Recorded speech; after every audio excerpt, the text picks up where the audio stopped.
Now, ito next laptop na pag-usapan natin has everything na hinahanap ko from a laptop. Maganda ka ng display, slim and stylish ang kanyang design, malakas sumagat ang kanyang Wi-Fi, and best of all, meron siyang eye protection para sa aking mata. Lahat yan nandito sa laptop na papakita ko sa inyo right after this quick intro.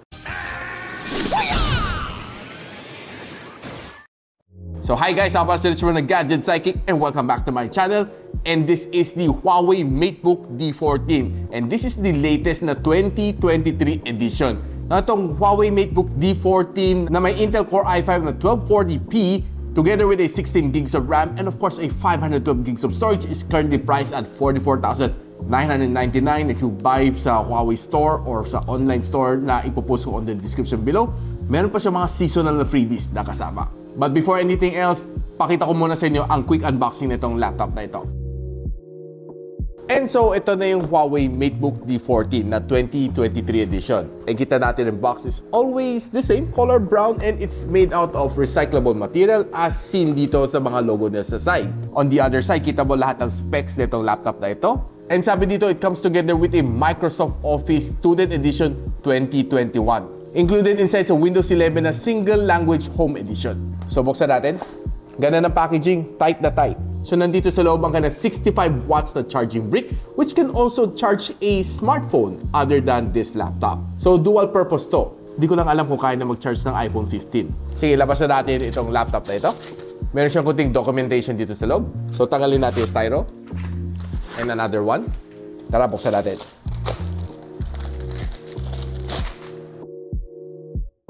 So maganda actually ka ng color, this is what we call the space gray color na meron ni Huawei Matebook D14. So kita natin etching ng Huawei logo over here. And ang thickness nito is just a 15.9 mm, not so thick. And ang depth niya is 227 mm. What's really nice dito sa kanya is magaan siya at 1.39 kilograms only. It's quite light for a laptop of this size. Now ito laptop na ito, I can say na sobrang perfect to for students, lalo na mga research, mga nag-online schooling, mga gumagawa ng thesis, mga nag-edit ng video. This is probably very handy, madaling dalhin kahit nasa LRT ka or nasa bus ka. Maliit lang siya and very compact. Mabilis ilagay sa inyong backpack. So kita natin dito sa lalim, nandito ang kanyang exhaust. And meron siya isang fan dito na nakatago sa loob. Ang Windows sticker mo is nandito. And we have two speakers. Isa nandito and the other one is here. So check lang natin mga ports. Dito ang kanyang Kensington lock, kanyang LAN port, and of course kanyang USB 2.0 na port. On the other side, nandiyan ang kanyang Thunderbolt 4 na port, dalawang USB 3.2, HDMI port, and of course ang kanyang combo na audio jack. So it's time to open. Yun. Uy!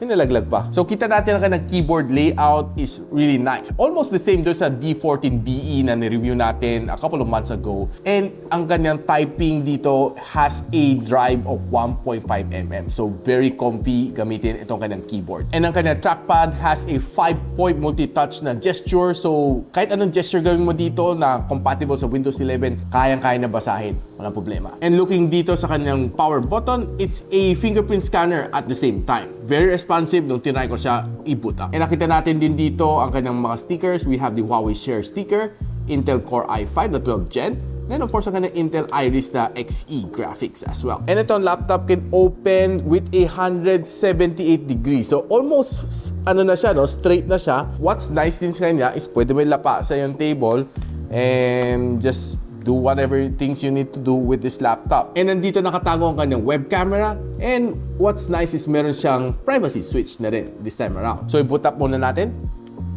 Huawei. Mabilis siya mag-boot up ha. So right now, subukan natin ang aking fingerprint. Ito ang in-enroll ko. So siya rin gagamitin ko pang unlock. Uy, bilis ah. Hindi ko pa halos natatouch eh.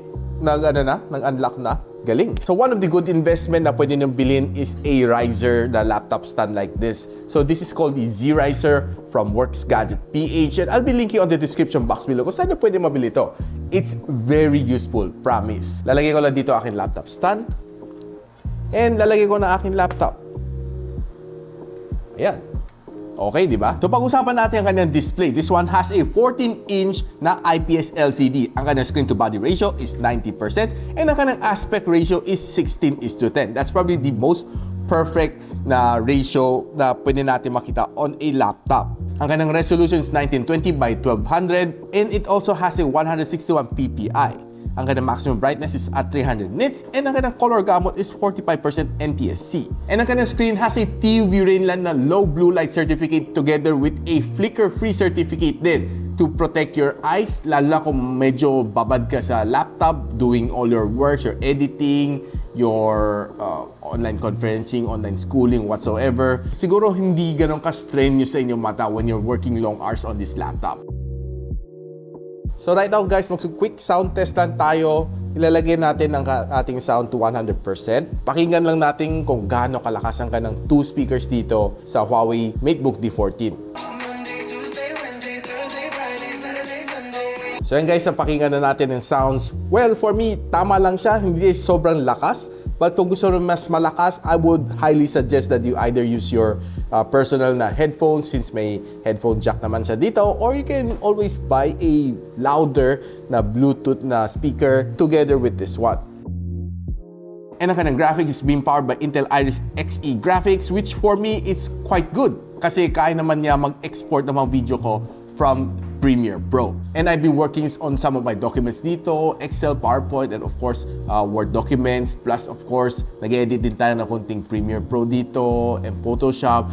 Everything was good. Ang exporting time is quite fast naman. Hindi naman siya slow bang sluggish dahil wala siyang dedicated graphics. It's almost the same doon sa performance na aking Huawei D16. And in-introduce ni Huawei dito ang kanyang Super Turbo Mode, which can automatically mag-enhance siya ng performance when you need it. Ibibigay siya yung maximum performance and siguro ipupush niya ang processor to give you the best possible performance when you need it. So nag-try tayo mag-run ng benchmark dito sa Huawei Matebook D14 and we were able to get a 2,500 Mbps na read speed and a 1,700 Mbps na write speed. Yun ang siguro pinaka-top speed niya. And of course, transferring files here and there from and to the hard disk is always a drag kung mabagal ang iyong data cable. So normally, bit-bit ko mga drive like this from Kingston para sa aking extra storage. And ang kanyang default cable is not the fast type. And so I bought along this one, si Orico, and it has a 40 gigs per second na transfer speed, which is probably one of the fastest na transfer speed that you can achieve on a data cable. Siyempre, since you have a really nice laptop and mabilis naman ka na rin na write speed, you might as well invest on a nice na data cable. Makita mo dito, naka-indicate 40 gigs per second. So, try ko lang mag-transfer ng file from this one to yung aking drive. Let's see. So, let's just transfer itong dinownload ko na Microsoft Office 2021 over dito sa ating desktop. Let's see how fast niya kaya achieve. So, ang bilis, oh. Kita nyo? Teka. Di pa tapos. Okay.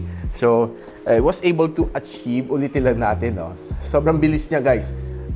Magugulat ka sa bilis niya mag-transfer. Let's just do it again. Paste. So, I was able to achieve kanina at a top speed na 700 Mbps, which for me, quite fast. So yun guys, kung gusto niyo ng fast data transfer to and from your laptop, Huawei Matebook D14, from your drive, do invest on a fast data cable like this one from Orico, which has a 40 Gbps. Link on the description. Now, itong laptop na ito has a 56 watt-hour na lithium polymer battery, which can last me for roughly mga 6 to 6.5 hours on video playback. And probably, if you're editing on Premiere Pro, I think kaya na magtagal ng roughly mga 5 hours. Lalo kung nag-export ka, which draws a lot more power than usual. Siguro, tansya ko lang, nasa 4.5 to 5 hours ang kaya na itagal when you're a more powerful user, lalo when you're doing Premiere Pro editing. Now, itong laptop na ito has a improved na Huawei Metaline antenna. So, it means na mas malakas sumagap ng Wi-Fi itong laptop na ito, which increases up to 43% faster ang iyong download speed ng iyong mga files o mga documents na kailangan mo i-download. It's way faster than your normal na laptop. And since mas malakas siya sumagap, so meaning kahit medyo maraming walls, kaya pa rin niya makasagap. So wherever life takes you, itong laptop na ito would give you the connectivity whenever you need it, wherever you need it. Now right now, itetest lang natin quickly ang kanyang web camera. Kamusta naman kanyang video quality? Okay ba? Malinaw ba siya? And itetest na rin natin together with yung kanyang dalawang microphone na naka-install dito with AI noise cancelling. Makikita natin in performance right now. So guys, this is the camera ng Huawei Matebook D14 2023 edition. And right now, recording using its camera and of course using yung kanyang double microphone na with AI noise cancelling. So I would say na sobrang okay ang kanyang resolution dito by looking at the screen itself. And I would say na clear aking mukha dito sa kanyang front-facing camera. So I would say that it's perfect for video conferencing or just simply web chatting together with your friends. So ayun, nakita nyo yung performance ng kanyang web camera together with kanyang microphone. For me, okay na okay ang kanyang performance. So probably one of the things na gusto ko i-share din sa inyo is ang kanyang Huawei share dito. Gamitin ang kanyang super device and kanyang super hub. I have here sa aking kamay is my Huawei P60 Pro. Iko-connect natin dito sa laptop na ito and navigate my phone on this laptop. And of course, pwede rin natin explore ang super hub and para makita natin ang kanyang full capabilities connecting to your smartphone and other smart devices ni Huawei. So right now guys, papakita ko sa inyo ang super hub and super device netong Huawei Matebook D14. So I have here is my Huawei na P60 Pro which i-connect natin dito sa kanya. So pupunta lang tayo dito sa Huawei control panel, double click it and makita mo andito ang Huawei P60 Pro. So double click dito sa Huawei P60 Pro and magko-connect na siya automatically dito sa aking phone which is nearby. Right now makita mo it's already connected. Ano na natin, close na natin to si control panel. So yeah, kita na natin. So, maximize natin para makita natin itong Huawei na P60 Pro ko. So, I'm basically controlling yung aking phone through my PC, which is really amazing. Ganito lang kasimple. So, kung gusto mag-open ng settings, double-click lang ako. And everything I can do it here. So, drag and drop files to and from the phone. It's very, very easy to do. So, another thing na gusto ko lang i-highlight dito is of course ang kanyang Super Hub. Itong Super Hub na ito, you can drag yung mga text, images, video files dito sa ibabaw as temporary storage. Just say example, just say punta lang tayo sa official page ng Huawei. Let's just say gusto ko i-copy itong mga text na ito to my PowerPoint presentation. Okay, so since this one comes together with a Office 2021 student license, subukan lang natin, no? Start natin dito. Okay, so kakopy niya, drag natin all the way down. Let's say ito. So, ipupush natin dito. Okay, so makita natin, nandiyan na sa ibabaw. Then, punta lang tayo sa ating PowerPoint. Then, kasi gusto ko kunin na to, no? Drag and drop. Drop lang natin dito. Yan. So, makita mo na mga specs ni Huawei Matebook D14, andito na lahat siya, no? So, just need to resize, okay, everything. Siyempre, kailangan mo i-resize ang kanyang font size and other things. And if you want to copy some, let's just say, photos, so, i-kopyahin tong photo na to. Okay. So, yan, meron na tayong litrato dito. So, meron na tayong new slide. Just, punta lang natin yung ating Super Hub. Yan. Okay? So you have your picture already over here. All you need to do is just simply to resize it. Kung ano size gusto mo. So this is very friendly, lalo na when you're doing your presentation on the fly na hindi mo na gusto i-copy-paste pa sa, of course, mga paint para i-resize or sa Photoshop. All you need to do is just go on over dito sa inyong Super Hub, drag and drop, and there you go. Ganun kadali gumamit nitong laptop na ito, si Huawei Matebook D14 2023. So ayan guys, I've given you a full tour nitong Huawei Matebook D14 na 2023 edition. And I would say na ang ganda niya. One is sobrang light niya. Two, ang ganda ng kanyang display. Hindi siya strenuous to. I've been using this for the past 2 weeks. Kahit wala naman ako salamin, wala naman low blue light na salamin, and I never used a glass. Okay na okay. And best of all, malakas siya sumagap ng Wi-Fi. So, wala problema pagdating sa connectivity. And ang kanyang battery is quite okay, lasting me for roughly 6 to 6.5 hours. And of course, connecting together with my Huawei devices is definitely a breeze. So guys, if you're interested to know kung saan na pwede mabili itong laptop na ito, si Huawei Matebook D14 na 2023 edition, I'll be linking on the description box below. And if you like this video, don't forget to like, subscribe, and of course, hit the bell icon para hindi naman miss ang future uploads here from my channel. And so, ako para si Richmond, and you're watching Gadget Sidekick. What's up? Like and subscribe to my channel. Don't forget to hit that notification bell. For one of my latest uploads, click the dito. And for one of my popular uploads, click here.